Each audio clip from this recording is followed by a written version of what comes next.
મિત્ર, દિવાળી પર રિઝલ્ટ ઓછું આવ્યું છે, ટેન્શન ના લો. એ ટેન્શન સાઈડમાં મૂકો અને ટેન્શન ઉપરથી શીખો કે હવે આપણા માટે ઇમ્પોર્ટન્ટ શું છે. બોર્ડની પરીક્ષા છે તો બધી વસ્તુ એક સાઈડ મૂકી દો અને તૈયારી પર ફોકસ કરવાનું ચાલુ કરો. બરોબર છે કે આપણી ઇમ્પોર્ટન્ટ બોર્ડની પરીક્ષા છે એ પરીક્ષા નથી. એ પરીક્ષા ઓનલી ને ઓનલી આપણે ઈશારો કરવા આવી હતી કે મિત્ર તૈયારી ચાલુ કરી દે ને કે ધંધે લાગે. સિમ્પલ છે.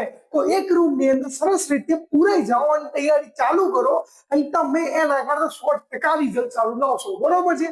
જેવું રિઝલ્ટ આવશે ને બેટા, દિલથી ડંકો વગાડશો પોતાના નામનું. બટ ક્યારે તૈયારી કરતા હોય તો સરસ મજાની હાર્ડવર્ક પ્રોપર રીતે તૈયારી કરો. બરોબર છે. અને તમારે કોઈ બી સબ્જેક્ટમાં કઈ બી જરૂરિયાત પડો તો વિડીયો ઉપર સરસ મજાની એક કોમેન્ટ કરતા રહો અને એક લાઈક કરતા રહો અને કઈ બી તકલીફ પડે કોમેન્ટ થી જણાવો. તમારા માટે અમે એ સબ્જેક્ટનું to the point IMP question 100% video લઈને આવશું. અને ગણિત માટે તો હું બેસ્યો જ છું. 12મા ધોરણમાં બી સ્ટેટિક્સ માટે હું બેસ્યો જ છું. કઈ બી તકલીફ લાગે એક તમારી કોમેન્ટ આપો, બીજા દિવસે વિડીયો લઈને 100% હું તમને મળીશ. બરોબર છે.